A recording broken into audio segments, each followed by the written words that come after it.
আচ্ছা আমি শুরু করছি স্যার। দেখুন যে মাঠটা দেখছেন, গার্ডেনটা সাজানো রয়েছে, সুন্দর ফুলের বাগান দেখছেন, এগুলো কিন্তু সব নতুন। নবাব মুর্শিদকুলি খাঁর আমলে এখানে মাঠের মধ্যে সপ্তাহে দুদিন সবজি বাজার বসতো, যার জন্য জায়গাটার নাম হয়ে গেছে আজও সবজি কাঠড়া মসজিদ। কাঠড়া মিনস হচ্ছে গঞ্জবা বাজার মার্কেট। এই যে দুপাশে দুটো মিনার, এর হাইট হচ্ছে 72 ফুট। এর মধ্যে পেঁচিয়ে পেঁচিয়ে ওঠার 72টা সিঁড়ি আছে। এর কাজ ছিল সকাল বিকাল এর উপর আজান দেওয়া হতো, বাইনোকুলারদের শত্রু দেখে ফলো করা হতো। এর মধ্যে পেঁচিয়ে পেঁচিয়ে ওঠার 72টা সিঁড়ি আছে, যেটা এখন সরকার থেকে বন্ধ করে দেওয়া হয় পুরনো জায়গা বলে। নিচের যে ঘরগুলো রয়েছে এগুলো সব মাদ্রাসা, পড়াশোনা হতো।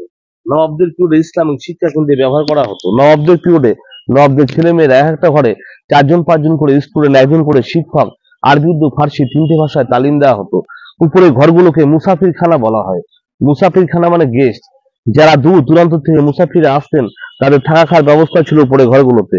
তাহলে আমরা কোনো মন্দিরে গেলে বা মসজিদে গেলে মাথা নিচু করতে হয়, মসজিদের সম্মান জানাতে হয়। ওর জন্য প্রত্যেকটা হাইট নিচু করে দেওয়া রয়েছে। ঢোকার সময় মাথাটা নিচু মানে মসজিদের সম্মান জানানো, সেলাম করা। এটা মুর্শিদকুলি খাঁ তৈরি করে 1723। এটা 2 বছরে বানিয়েছে। এটা চুন, সুরকি, খয়ের জল, মেথি জল, চেঠি গাছ এইসব কেমিক্যাল দিয়ে করা রয়েছে। এর মধ্যে কোনো সিমেন্ট নাই। চলুন ভেতরে চলুন। তাই বই নেবেন, বই নেবেন, আসুন। এটা থেকে যাক, অসুবিধা নাই এখানে। চলে আসুন।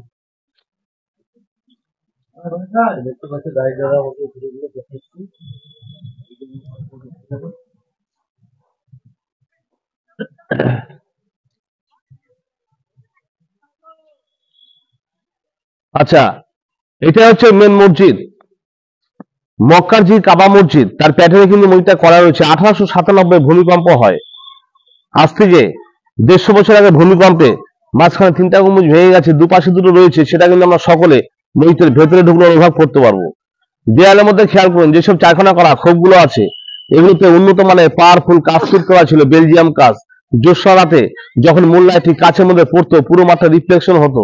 এগুলো ব্রিটিশ সরকার যাওয়ার সময় এগুলোকে সব নষ্ট করে দিয়ে চলে যায়। এগুলোকে কুলুঙ্গি বলা হয়। এই কুলুঙ্গির মধ্যে নবদ্বীপ পিরিয়ডের সব মাটির প্রদীপ ধরে দেওয়া হতো। এখন দেখবেন অনেক পুরনো বাড়িতে এগুলো দেখা যায় কুলুঙ্গি। আসুন।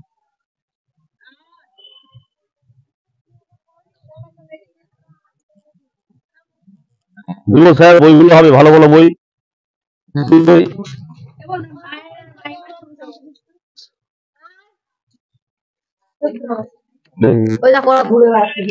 হুম, ভিতরে ঘুরে বেড়ানোই হবে।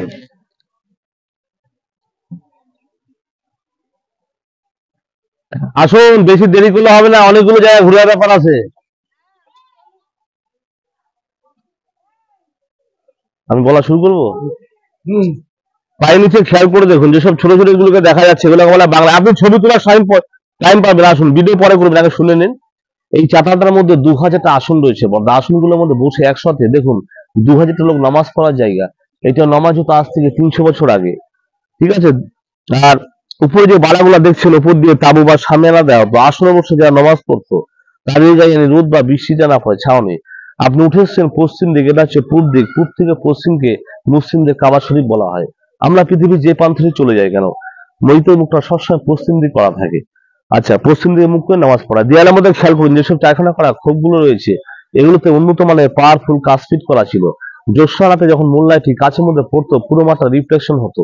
এগুলো ব্রিটিশ সরকার যাওয়ার সময় এগুলোকে সব নষ্ট করে দিয়ে চলে যায়। এবার যে আমরা যেটা মূল মসজিদ তার ভেতরে চলে যাবো, আসুন।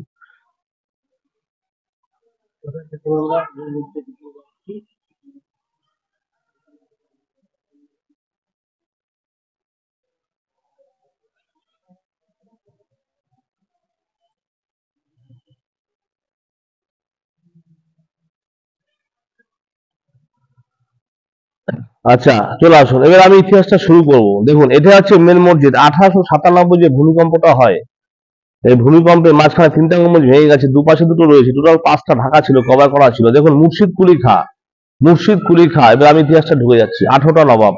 মুর্শিদ কুলি খাঁর ভালো নাম হচ্ছে সুদর্শন নারায়ণ মিশ্র, পিতার নাম হচ্ছে দর্পনারায়ণ মিশ্র। নবাব মুর্শিদ কুলি খাঁ দাক্ষিণাত্যে এক ব্রাহ্মণ পরিবারের সন্তান, বাঙালি হিন্দু ছিলেন। ছোটবেলায় মুর্শিদ কুলি খাঁকে এক ইস্পাহানি হাজি সাহেব ব্যক্তি তাকে মুর্শিদ কুলি খাঁকে চুরি করে নিয়ে যায়। ওখান থেকে মুর্শিদ কুলি খাঁ লালন পালন হয়ে বড় হয়। বড় হওয়ার পরে এই মুর্শিদ কুলি খাঁ যখন বুঝতে পারে যে আমি হিন্দু সন্তান, তখন হিন্দু সমাজে আসার চেষ্টা করে। তখনকার হিন্দু সমাজটা ছিল খুব কঠোর। মুর্শিদ কুলি খাঁকে মেনে নেয়নি, হিন্দু সমাজ ধিক্কার করেছিল। তখনই মুর্শিদ কুলি খাঁ রাগে সে বিক্ষুব্ধ হয়ে বিভিন্ন ধরনের মন্দিরে মাল মেটে দিয়ে এই মসজিদটাকে তৈরি করেছিল মুর্শিদ কুলি খাঁ। এটাকে 2 বছরে 1723 থেকে 1724 মসজিদটা কমপ্লিট হয়। 25 নবাব মুর্শিদ কুলি খাঁ মারা যায়। 1706 থেকে স্যার 1725 নবাব মুর্শিদ কুলি খাঁ রাজত্ব করেছিল 19 বছর। এই যে 18টা নবাব, 18টা নবাবের মধ্যে 5জন ছিল আপনার স্বাধীন নবাব। তাহলে 5জন স্বাধীন নবাব কারা কারা ছিল দেখুন। মুর্শিদ কুলি খাঁ, মুর্শিদ কুলি খাঁ পরে বাচ্চাটাকে একটু আস্তে আস্তে, মুর্শিদ কুলি খাঁ পরে সুজাউদ্দৌলা এসছে, তারপর সারফারাজ, কালীবুদ্দিন আর সিরাজে। দেখেন আপনাকে আমি সব ভেঙে বলে দিই। এই সিরাজ হচ্ছে আপনার শেষ স্বাধীন নবাব। এই সিরাজ হচ্ছে আপনার শেষ স্বাধীন নবাব। মুর্শিদ কুলি খাঁর সাথে সিরাজের কোনো সম্পর্ক ছিল না। আলীবর্দী খান নাতি হচ্ছে সিরাজ, তাও কি মেয়ে ঘরে নাতি, দহিত। সিরাজের আসল নাম হচ্ছে মির্জা মোহাম্মদ। মসনদে বসার পর উপাধি পান সিরাজ। সিরাজ কথার অর্থ হচ্ছে রাষ্ট্রের প্রদীপ। 1757 সাল বৃহস্পতিবার 23শে জুন দুপুর 2টায় হয়েছিল পলাশীর যুদ্ধ। তাহলে আমির সাজির বেগম লুৎফান্নেসা, মুর্শিদাবাদের লোককে কেন মির্জাফরের জায়গা বলা হতো? এই লুৎফাই ছিল সিরাজের প্রিয়তমা স্ত্রী, দাসী বলা হতো। 1723 থেকে 24 কমপ্লিট, এখন 2023 চলছে। আপনি এখন দাঁড়িয়ে আছেন 300 বছর বয়সে মসজিদটা। তাহলে আজ থেকে 300 বছর আগে স্যার জায়গাটার নাম ছিল মাকসুদাবাদ। এই মাকসুদাবাদ ভাষাটা হচ্ছে একটা আরবি ল্যাঙ্গুয়েজ। মুর্শিদ কুলি খান নামকরণ অনুসারে ডিস্ট্রিক্টটা মুর্শিদাবাদ হয়ে গেছে। কলকাতায় আপনি চলে যাবেন, দেখবেন লক্ষ্মী কাঠড়া, গণেশ কাঠড়া, বড়বাজার, রাজা কাঠড়া আছে, আছে না? এটা মুর্শিদাবাদ ডিস্ট্রিক্ট সবজি কাঠড়া। কোন আবার মুর্শিদ কুলি খান বলে গেছিলেন, কত বড় মহান ব্যক্তি হলে কথাটা বলে যেতে পারেন, আমার কবরটা এমন করে দেওয়া হবে, যত নামাজীরা যত নামাজ সারবে সকলে আমার বুকুর উপর দিয়ে মারি গিয়ে আমাকে দর্শন করবে। সর্ষা দ্বারা মতো এক পুরো ধুলো যদি আমার গায়ের উপরে পড়ে, আমি পাপ থেকে মুক্ত হব। লম্বায় মুর্শিদ কুলি খান 6.5 ফুট, আর এই সিরাজ ছিল 7 ফুট 2। চলুন, ভালো লাগছে তো? এগুলো অনুভব করতে হবে। এই যাবো যাবো স্টেপ বাই স্টেপ যাবো, এগুলো অনুভব করতে হবে। ওনার যা মানসিকতা দেখছি তবে আপনাদের সাথে মিলছে না। আসুন, আপনি কলকাতা দিল্লির মধ্যে কি করতে এসেছেন, এটা তো অনুভব করতে এসেছেন। তাহলে এগুলো বুঝতে হবে। আর গাইড তো আপনার সব জায়গায় লাগবে না। স্পট হচ্ছে 22টা, গাইড লাগবে 2টো জায়গায়। পারলে গঙ্গার পরে চলে যাবেন নৌকো করে, সিরাজের কবর যেটা, এটা আমি জিজ্ঞেস করবো যাওয়ার জন্য। ওই 2টো জায়গাতে যাইনি। হ্যাঁ ঠিক আছে। আচ্ছা, এক মিনিট। এই যে 1897 ভূমিকম্পটা হয়, ভূমিকম্পে মাঝখানে 3টা গম্বুজ ভেঙেছে, 2 সাইড ভেঙে গেছে। এই দেখুন, এগুলো নতুন করে সব রিনোভেশন চলছে, কাজ চলছে। আমি আগে সুন্দর করে বুদ্ধি দিই, তারপরে আপনারা ফ্রি ভাবে ছবি টবি তুলবেন, ঠিক আছে? আসো।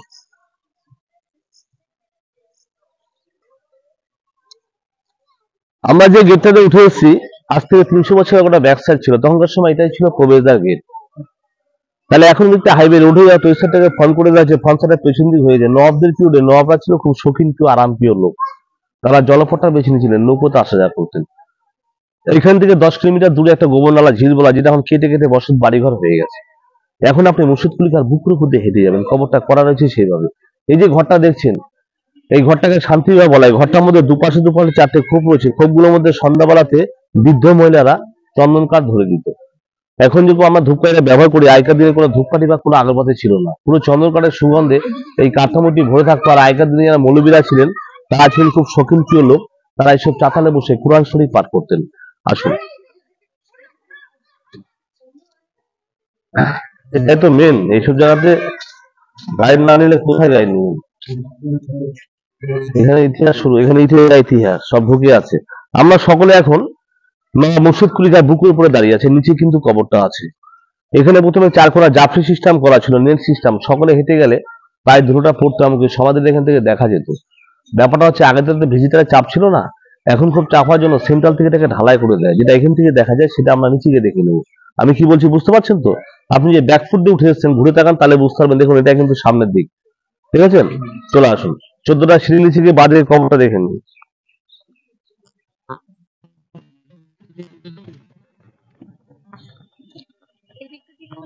এদিকে দিদি, কবরটা এখানে আছে।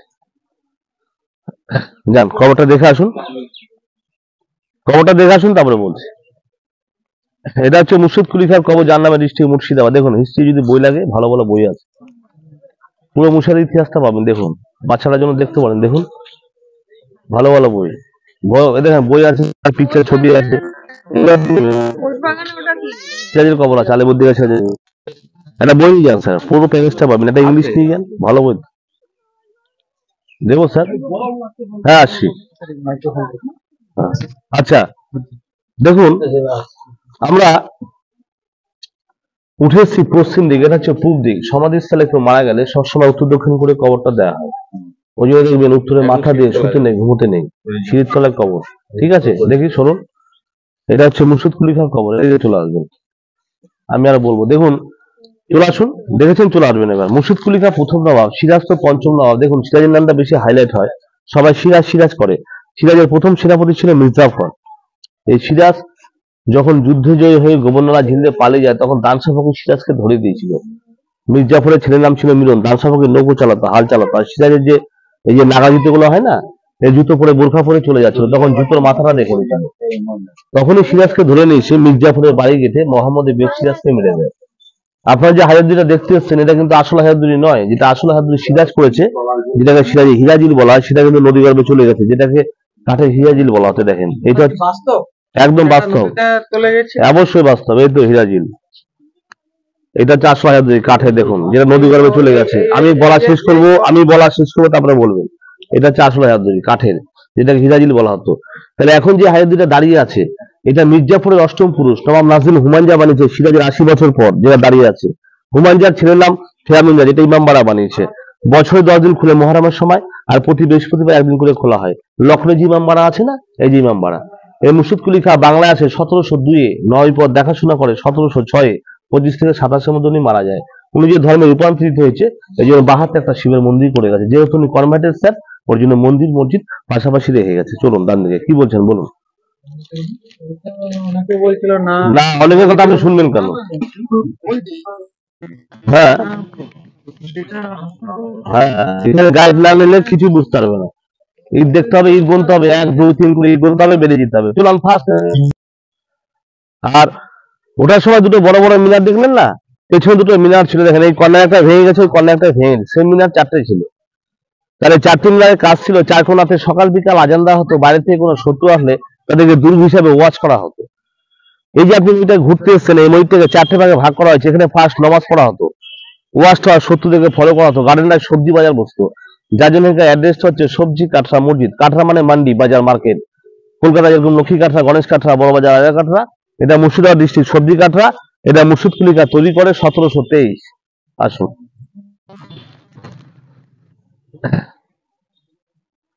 ম্যাম বুক ইংলিশ স্যার, ভালো বুক।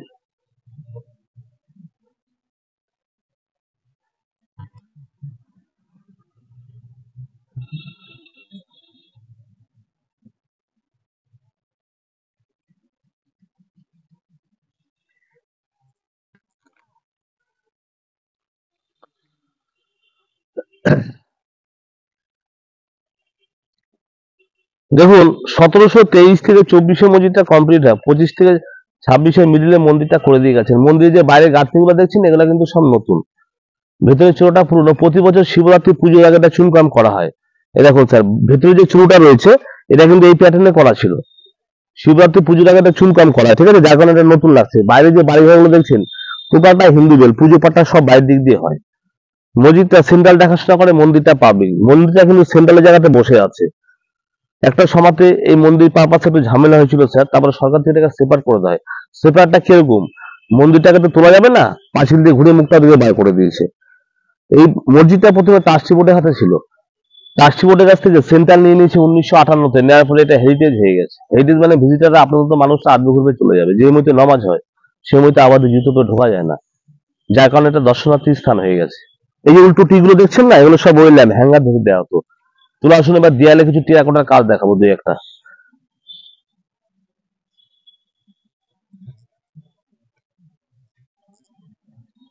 কি দাদা, ভালো লাগছে তো? এগুলো অনুভব করতে হবে। এগুলো দেখবে না, কি দেখবে?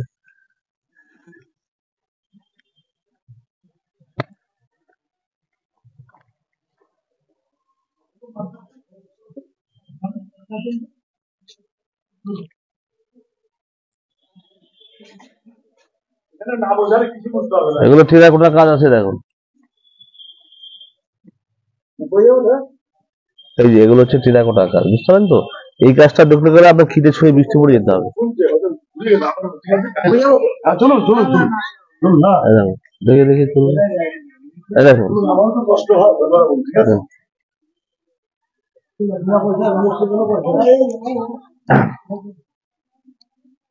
টোটাল অপশনটা আমার বোঝানো হয়ে গেছে। এবার যদি ভাবেন যে আমি কিছু জানবো, বুঝবো, বই নেবো, দেখুন দেখুন অসুবিধা না, দেখুন এটা আপনার জোর বাইপোস্টটা, এটা পুরো প্যাকেজটা পাবেন। এটা ছবির বই, কোথায় কোথায় এসছেন, কোথায় কোথায় ঘুরবেন, সব জায়গার ছবি। এটা বন্ধ করে দিন এবার। কাজ করতে করতে থেকে গেছে, যার জন্য ওটাকে বলে প্রতিমূর্তি। আচ্ছা, ওটা মানে না, সম্রাটদের পিরিয়ডে, রাজাদের পিরিয়ডেই